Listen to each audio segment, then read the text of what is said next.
Hello students, how are you doing? I hope you are doing good. Students, आपके PT1 यानी कि periodic test में start होने वाले हैं, तो उसी के लिए मैं सैम्पल पेपर लेके आई हूँ। तो here is a sample paper of your new Hindi book Malhar for class 7 NCERT and और बाकी सब्जेक्ट के सैम्पल पेपर मैं ऑलरेडी अपलोड कर चुकी हूँ। केवल SST का सैम्पल पेपर मैंने अपलोड नहीं किया है।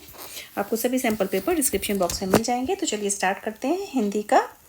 तो बच्चों, ये जो सैम्पल पेपर होता है, मतलब ये जो पीरियोडिक टेस्ट है आपका 90 मिनट्स का होता है और इसके मैक्सिमम मार्क्स आपके 40 हैं। ओके। तो इसमें फर्स्ट नंबर आपका गद्यांश और पद्यांश आता है। ठीक है, तो इसमें है आपका दिए गए अपठित गद्यांश को पढ़कर प्रश्नों के उत्तर को सही विकल्प चुन के लिखिए। तो आपका ये अपठित गद्यांश है, आपको इसे पढ़ना है। उसके बेसिस पे कुछ क्वेश्चन है वो आपको आंसर करना है। जैसे कि आप पढ़ लेते हैं। बढ़ती जनसंख्या में अनेक प्रकार की समस्याओं को जन्म दिया है। रोटी, कपड़ा, मकान की कमी, बेरोजगारी, निरक्षरता, कृषि एवं उद्योग के उत्पादन में कमी।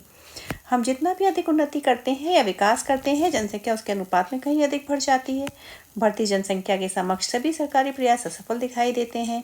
कृषि उत्पादन और औद्योगिक विकास बढ़ती जनसंख्या के सामने नगण्य सिद्ध हो रहे हैं। ठीक है, इन सभी बातों को ध्यान में रखते हुए जनसंख्या वृद्धि पर नियंत्रण की अति आवश्यकता है। इसके बिना विकास के लिए किए गए सभी प्रकार के प्रयत्न अधूरे रह जाएंगे। बच्चों, आपका जो भी पैसेज आता है, आप पहले उसे अच्छे से अगर रीड कर लेंगे ना, तो आप आंसर आराम से दे सकते हैं। ठीक है, अभी जैसे इसमें फर्स्ट क्वेश्चन है जो कि आप इजीली बता सकते हैं। इसमें फर्स्ट क्वेश्चन है, बढ़ती जनसंख्या को किसने जन्म दिया है? तो बढ़ती जनसंख्या को किसने जन्म दिया है बच्चों? अनेक प्रकार की समस्याओं। बढ़ती जनसंख्याओं ने किसे जन्म दिया है? अनेक प्रकार की समस्याओं को। नेक्स्ट क्वेश्चन है आपका, विकास कार्य क्यों नहीं दिखाई देते? तो जनसंख्या की वृद्धि के कारण बच्चों विकास कार्य दिखाई नहीं देते। अभी हमने पैसेज में पढ़ा है ना। नेक्स्ट है आपका, बढ़ती जनसंख्या ने इनमें से किस समस्या को जन्म नहीं दिया? रोटी की समस्या भी है, बेरोजगारी की समस्या भी है, निरक्षरता भी है, केवल दहेज की समस्या नहीं है। ठीक है, जनसंख्या की वजह से। नेक्स्ट है आपका, बढ़ती जनसंख्या के समक्ष कौन से प्रयास असफल दिखाई देते हैं? बच्चों, कौन से प्रयास असफल दिखाई देते हैं? सभी सरकारी प्रयास। फिर है, नगण्य शब्द का सही अर्थ क्या है? नगण्य शब्द का अर्थ क्या होता है बच्चों? नगण्य शब्द होता है अपर्याप्त। ठीक है, इनसफिशिएंट। ठीक है, चलिए अब नेक्स्ट क्वेश्चन पे आ जाते हैं। ये है आपका पद्यांश को पढ़ के आपको, ये आपका जो मैथिली शरण गुप्त ने जो फर्स्ट लिखी है ना, उसी से लिया गया। तू है हटी मानधन मेरे, सुन उपवन में बड़े सवेरे। वो माँ और बेटे के बीच की वार्तालाप है। इसमें माँ अपने बेटे से कह रही है, तू बहुत हटी, हटी कहते हैं जिद्दी को, तू बहुत जिद्दी है, चल मैं तुझे कहानी सुनाती हूँ। बेटा माँ से कहानी सुनने की जिद कर रहा है। तो वो बोलती है, सुन, उपवन में बड़े सवेरे, उपवन में सुबह सुबह ही तात भ्रमण करते थे तेरे। तात यानी कि तेरे पिता सुबह सुबह क्या कर रहे थे? भ्रमण कर रहे थे। भ्रमण यानी कि घूम रहे थे।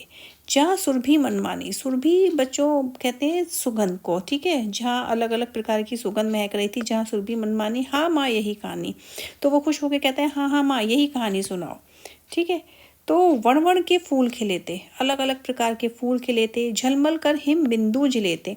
हिम बिंदु कहते हैं बच्चों जो उसकी बूंदें होती है ना, उसको। तो हल्के झोंके हिले मिले थे, वो थोड़ी थोड़ी हवा चल रही थी, लहराता था पानी, पानी भी लहरा रहा था। तो वो माँ से कहता है, हाँ हाँ माँ यही कहानी सुनाओ। तो इसमें है, माँ पुत्र को हटी क्यों कहती है? क्योंकि पुत्र जो है कहानी सुनने के लिए हट कर रहा था, इसलिए वो उसे हटी कहती है। नेक्स्ट है आपका, उपवन में किस समय कौन भ्रमण कर रहा था?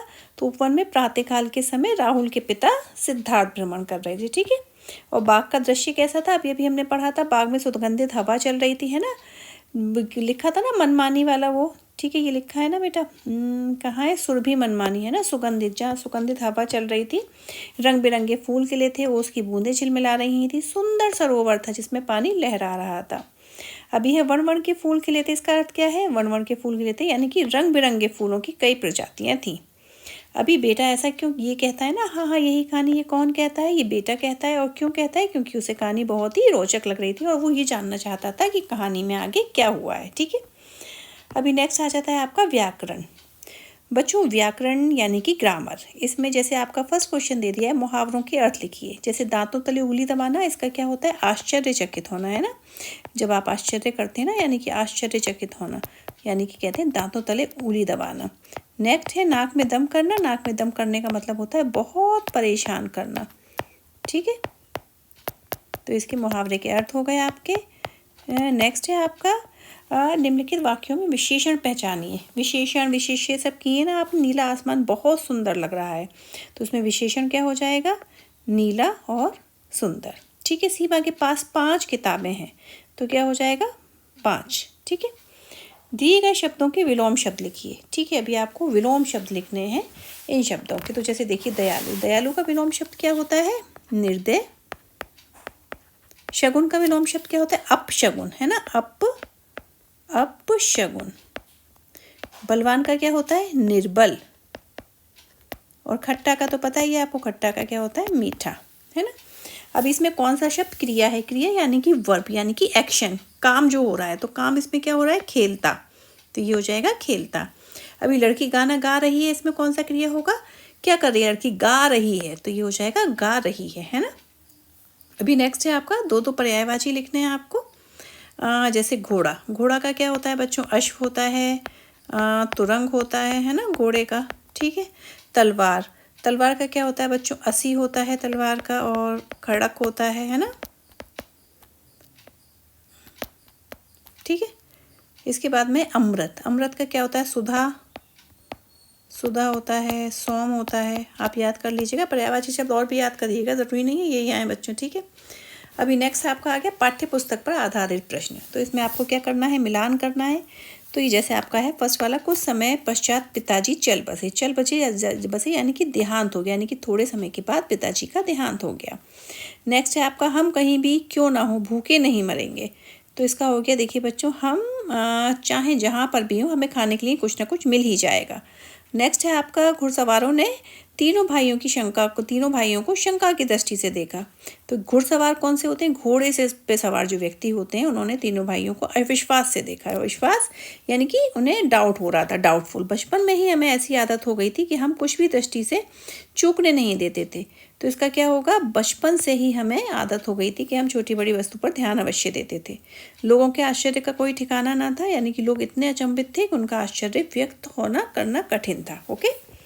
अभी नेक्स्ट है आपका पंक्ति का अर्थ स्पष्ट कीजिए। ठीक है, ये आपकी हिंदी की बुक में पढ़ा होगा कि कोई निरपराध को मारे, है ना, कोई निरपराध को मारे, अन्य कोई तो क्यों अन्य न उसे ना उबारे। कोई निरपराध को मारे यानी कि यदि कोई व्यक्ति, यदि कोई भी किसी को बिना अपराध के, बिना कारण के मार डाले तो अन्य उसे ना उबारे, तो दूसरे को उसकी रक्षा नहीं करनी चाहिए, है ना। रक्षक पर भक्षक को वारे, यानी कि रक्षक पर भक्षक, भक्षक यानी कि मारने वाला, रक्षक यानी कि बचाने वाला। तो मारने वाले से हमेशा बचाने वाला बड़ा होता है। न्याय दया का दानी, और हमें ये याद रखना चाहिए कि न्याय ही है जो दया का साथ देता है। ठीक है, तो यहाँ पर स्पष्ट कर देंगे। इसके बाद में है आपको कोई भी दो प्रश्नों के, निम्नलिखित प्रश्नों के उत्तर दीजिए। तो आप इसमें से उत्तर दे देंगे, आपने चैप्टर पढ़े होंगे। फिर नेक्स्ट आपका बच्चों अनुच्छेद आएगा। ठीक है, उसके बाद में आपका एक लेटर आएगा अनुच्छेद में, जैसे परोपकार, स्वास्थ्य ही धन है, बाल दिवस, इनमें से किसी एक पर लिख लीजिए आप। लेटर आपके बड़े भाई की शादी में शामिल होने के लिए 3 दिन की लेटर मैंने आपको पहले भी बता चुकी हूँ लेटर कैसे लिखे जाते हैं। और बच्चों अभी आपके कोर्स में संवाद लेखन भी आया है। अभी संवाद लेखन मैंने आपको लिख दिया है, जैसे कि दो बच्चों के बीच जीवन लक्ष्य को लेकर संवाद लेखन। संवाद लेखन बहुत ही ईजी होता है, आप अपनी लैंग्वेज में कैसे भी लिख सकते हैं। 2 बच्चे हैं, ठीक है, कोई भी नाम आप दे दीजिए, जैसे अनिल और आदित्य दे दिया। अब अनिल पूछ रहा है तुम 10वीं कक्षा के बाद कौन सा विषय लेने की सोच रहे हो, जो आपस में आप लोग बातचीत करते हो ना, बस वैसे ही लिखना है। तो वो कहता है मैं तो विज्ञान के विषय पढ़ूंगा। अनिल कहता है क्यों? वो कह रहा है विज्ञान इसलिए क्योंकि मैं बड़े होकर डॉक्टर बनना चाहता हूँ। अब वो पूछता है तुम्हारे जीवन का क्या लक्ष्य है, क्या एम है तुम्हारी लाइफ का? तो वो कहता है मैं तो अध्यापक बनना चाहता हूँ। एक डॉक्टर सबकी सेवा करता है, तो मैं भी बड़े होकर बीमार लोगों की सहायता करना चाहता हूँ।